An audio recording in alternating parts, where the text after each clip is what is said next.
Grandma, how are you doing? Oh, now I'm just Any comments or last thoughts? Last thoughts? Don't tell me I'm going to kick the bucket. Last thoughts. And then we went to church. I don't know if I told you that. And we were out in the hall, and he said, Sister Holford, wouldn't you like to go to priesthood with me? No, I don't care to go to priesthood. He says, you never say no to an apostle of the Lord.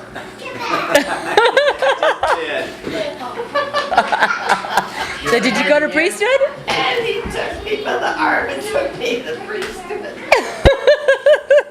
The only lady in there. I've never heard of a lady going to But priesthood. I saw him, he had my elbow, you know. And there wasn't any turning back. But he was talking on what he had asked me about talking to the Mormons. And he was telling all those elders in there how to use the plural and so on and so forth. And seeing he wanted me to do this and everything, well, he wanted me to hear his talk, the whys and the wherefores. And I went to priesthood. The only time I've ever gone in my life. I wasn't going to. I said, oh, that's not just, I thought he was just being kind. You know how apostles and people are. And I, oh no, that's not necessary. I'm all right. I'll just stay out there. Okay, me and my dad love you. Me and my dad love you. Well, now, Mother, don't you let them get by with that. You never let us get by with it. Well, she doesn't love us more. Mother, what should they say?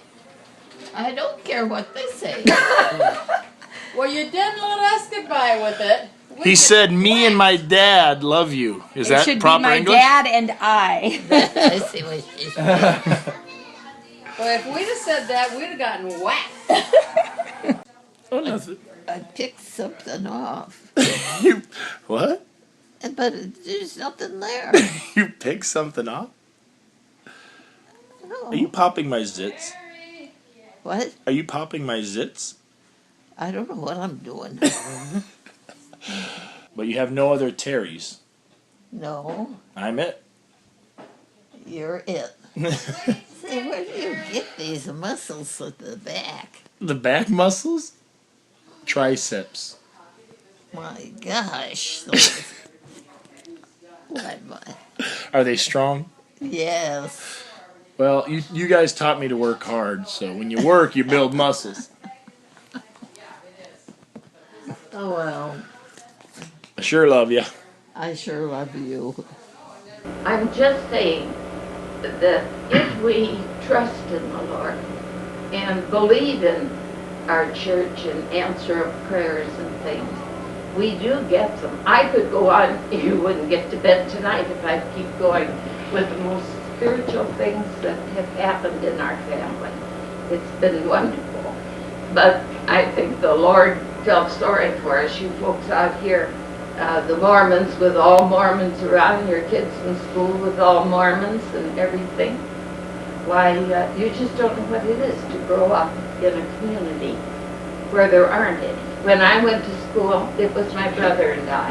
And I remember my senior year in social studies, our teacher was sick, and they called the superintendent of schools in. And to start the class, he said, you know, you all heard of the Mormons. And he says, you know, when the salesman would come to Brigham Young, he would meet them at the door and pay them, oh, maybe at that time he said $5, $10, just to get off his place. Because if he'd have bought a hat for one wife, he'd have had to have bought 50 of them, because he had 50 wives. And I sat there, and of course, everyone in the class knew that I was the Mormon, and they just had the best laugh. So I raised my hand and stood up, and I said, Mr. Lindstedt, I think you're out of place. I said, last week, you had the Catholic girls with their heads down on their desks crying. And I said, now you've attacked the Mormons. I said, I really don't think it's a good way for you to get acquainted in this town. Then when I left, Mr. Lindstedt said, Isabel, I'd like to talk to you. So I stayed behind and I thought, well, I won't give him an apology. I thought that's what he was going to ask for because he certainly didn't deserve it. And so he said, you know, I want to tell you how sorry I am. He said, if I'd have thought there was a Mormon in the class, I never would have said it. But he said, I thought the Mormons were all out in Utah. And then he said, when I come in here, I didn't know, never dreamt there was a Mormon here, or I wouldn't have told my children. And he apologized, he just couldn't say enough. And he was so nice to me the rest of the year that I was glad I said what I did.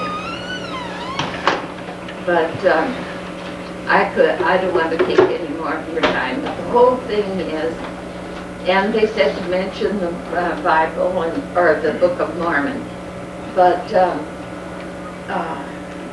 we take all the good parts from it and we take it as examples to us and try to live as we should. And the 10 Commandments aren't something they had way back there. If you really stop and think, most of the world has based their laws in their various countries on the 10 Commandments about stealing and everything. That's one of the things that based our laws here in the United States. So if we pay attention and teach our children, well, you just pray and ask for the Lord's guidance and everything will work out. I say these things in the name of Jesus Christ. Annandale, careful going out. Bob was going to advertise, come and see Tammy. What's wrong with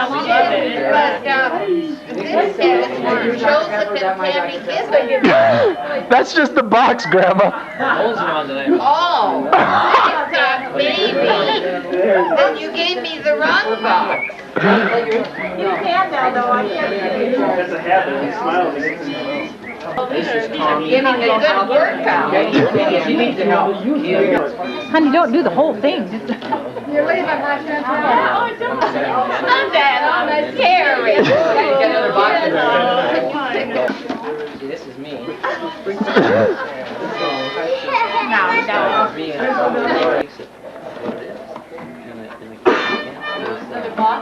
No, it's another wrapping.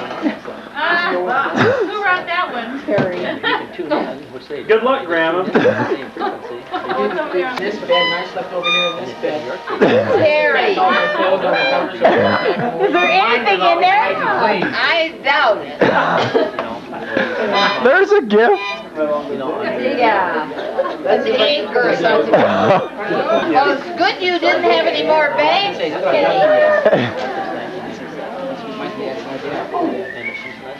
You know, you could have earned another $20 that day if you worked instead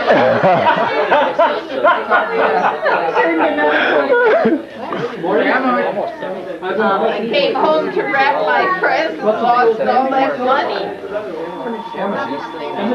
Picture of the temple, I think. Love at first sight. That's the new one, huh? It's the new temple. Are you going up? I'll teach you. At the point of the mountain, American Fort. Well, I thought you could take that home for a little Utah gift. Well, thank you so much. That's beautiful. It can go up on that big brown thing in your living room. Yes, that'd be fine. Love ya. I love you more.